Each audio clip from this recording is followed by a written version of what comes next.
Republican ticket is now a real estate developer and a venture capitalist. He can't stay awake. But they're for the people, because that's what they really think they've got a case to make to the That boy cannot stay awake. I was going to say, I also think it's the evolution of the power of Donald Trump. Not the evolution of the power, the rise of the power of Donald Trump. They talking, Maybe, he sleep. for being generous for a second, because we've watched a lot of videos of him and interviews from 7-8 years ago. Maybe that's who he was a bit more 8 years ago, right?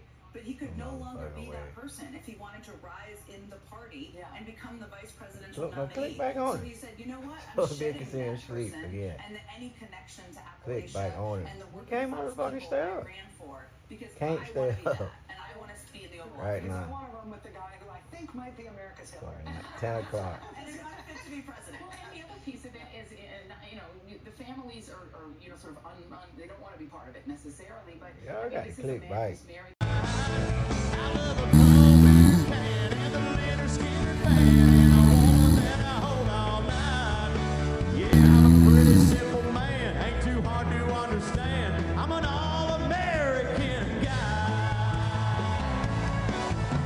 Am I meant to be being serious? Sorry about that. The news is J.D. Vance, Mr. Eyeliner himself, is going to be Trump's number 2 valet person. You know J.D. Vance, who has a lot of things to say. And at one stage, they weren't particularly complimentary about former guy. Governor Chad... I can't, what? I've been flicking through. The Trumpy Trumps, all of those type of cable news stations are going crazy. Apparently, J.D. Vance is a saviour. Okay. The Lincoln Project salutes our fellow Never Trump activist, J.D. Vance. He led the way in opposing Trump in 2016, even calling Trump our Hitler. J.D. Vance speculated that Trump might be America's Hitler. Trump is the fruit of the party's collective neglect. I go back and forth between thinking Trump is a cynical a-hole like Nixon, or that he's America's Hitler. Are you a racist? J.D. joined John Kasich as the only major Republicans in Ohio to vote against Donald Trump in 2016, and he boldly told the truth about Trump voters. We are, whether we like it or not, the party of lower income, lower education white people. Trump is cultural heroin. Fellow Christians, everyone is watching us when we apologize for this man. J.D. Vance is a multimillionaire big tech banker with a degree from Yale, our kind of candidate. He gets it. J.D. Vance for Senate. Bring in J.D. Vance's former college roommate, law school roommate at Yale Law School, Josh McLaurin. He's also a Democratic state senator in Georgia. Senator McLaurin, thank you for joining us this evening. First of all, are you surprised that he is now the running mate of Donald Trump? Hi, Laura. Thanks so much. No, I totally expected this because I know JD to be an angry person. I think he controlled his anger more in law school when I had the chance to know him. But it's really been unleashed now. You heard it yourself just a minute ago. He didn't say, let's elect Donald Trump to make things better for people. He said, let's elect Donald Trump to punish Joe Biden and Kamala Harris. Now, that framing is vindictive. It's about revenge. And he's unapologetic about that now. I think the comments I heard on the panel basically track my experience, which is he is in this to vindicate anger. And that's the thing I want Americans to understand the most about JD. It's one thing to be a hypocrite. Look, politicians flip-flop, right? It's another thing to play that role of attack dog with such a viciousness that something really different is going on.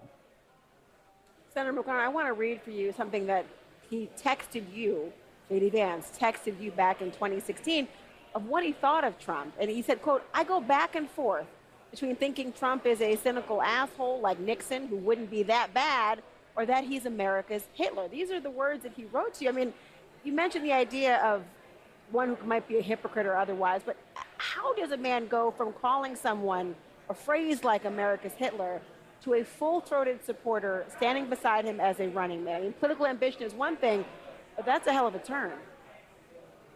I could agree with you completely. I think what you saw with a lot of Republican elected officials was just sort of like a generic flip-flop, right? Well, he's our guy, so now we got to go with him. But how many people really texted their former roommates to say, this guy could be Hitler? I mean, clearly, JD has some kind of insight. I mean, he's a student of history. He's a very smart guy. I remember having thoughtful conversations with him. It's not like he didn't get this. He got it, not just back in 2016, But back in 2010, 2011, when he was forming relationships with a lot of law students and graduates who are now, very liberal, some of those relationships he maintained for many years after that. So it's not like he's not capable of getting to the right answer. It's just that he has decided to forego all of that insight, all of that emotional intelligence, and direct his intelligence and his skill at this agenda, this goal. I have to think, and again, I haven't talked to him in a long time, but you see how publicly angry he is and filled with contempt. I think he just realized in 2016 that when the Republican Party went the direction of the contempt of Donald Trump, that he had to go along with it. I mean, he's got interviews where he says, I just had to suck it up and support Trump. And I think what it means for him personally is that all that anger he's carrying around, he gets to bring that to bear in being vindictive.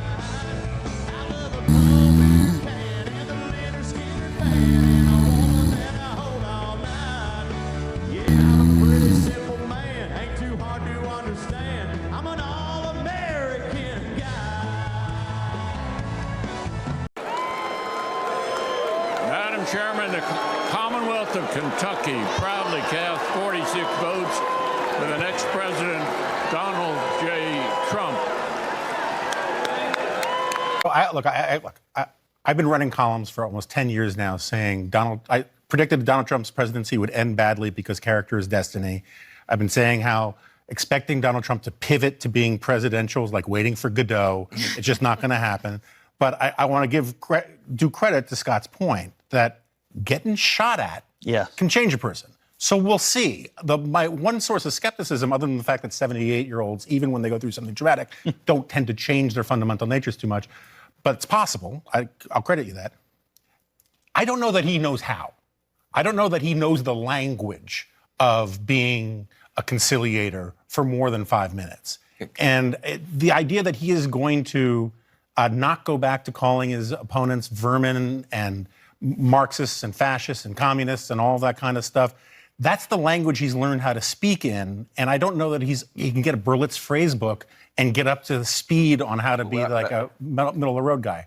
The weekend, a member of Congress who was a Republican came out immediately and blamed the incident on DEI and said that the fact that there were women and black people in the Secret Service is the reason this happened. That is a member of Congress who went out on the TV and said to the world that DEI was the cause of an assassination attempt. This is where the Republican Party is. So it's ironic that they were able to recruit this young woman who, she's a racially ambiguous. I don't want to say she's black because she has said she's not. So I don't want to say this black woman, this woman who is of whatever race that she has claimed. She said she's not black.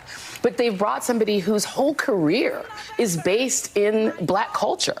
She used to be on a show on BET. That's the reason most people know who she is. She dated one of the most prominent African-American rappers in the business in the history of hip-hop.